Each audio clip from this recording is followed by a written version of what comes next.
Hello everyone, my name is Yola and today I want to talk about some place that maybe everyone has memories of this place. Well, what sort of memories appears in your mind when you think of zoo? If we talk about experience, we have such fun and fond memories of going to the zoo. We get to know about amazing endangered species or even an exotic animal that are not always seen by most of us. But it's not this way for the animal to stay in the zoo. The reason why there is a zoo is to entertain and educate on scientific or species conservation. The simply is to be shown to the public. The opponent argue that children have a lot of benefit from zoo.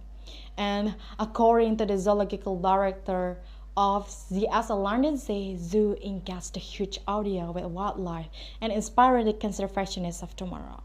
But ZSL not alone. A research by the Society for Conservation Biology in 2014 showed that 62% of over 2,800 children surveyed after visit the London Zoo, they have not good learning progress. So, without considering a clear awareness, the benefit of the zoo may not inspire all kids about the world of animal and conservation. To begin with, why zoo need to be banned?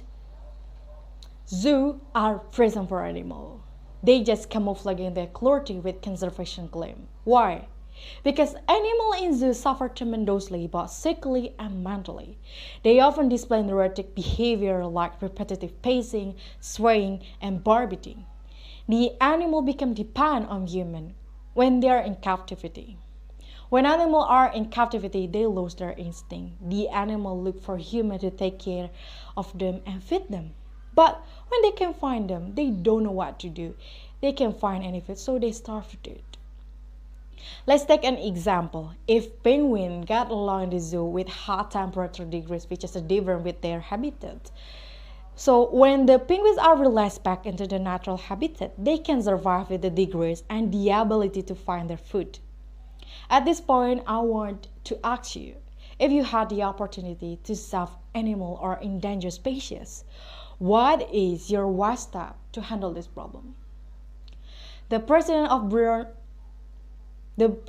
Born Free say only 50% of the thousands of species held in zoo are considered threatened, and if a smaller proportion was a part of captive breeding system, a small percentage of those have been released back into the wild. There's not a record that justifies tens of millions of wild animals kept in zoo. The aim of breeding program is only to create baby animals to draw tourists. This is the fact. So what should we do? To give you an idea, there is also a place that promises to take in and care for any animal that have been abused or neglected and to keep them for life. And the place name is sanctuary. Rather than the zoo, there is no breeding in sanctuary. And in other cases, the zoo is depending on visitors. When the number of visitors is relatively small, the facility provided for the animal are reduced, and consequently, many animals either attack each other or die starving. In 2012, Surabaya Zoo lost 130 animals in the last 9 months. And different from the zoo, in Indonesia, a sanctuary handled by this Conservation Research Department, it is better than a zoo because this is not depend on the visitor. To summarize, I want to end with the point. This significant reason why zoos are wrong and why they need to be banned all around the world. These animals are senseless. They need protection and only human can do that. If we put them in the danger elsewhere, are we any better than those who are hurting the human? So I think it's all enough. Thank you so much.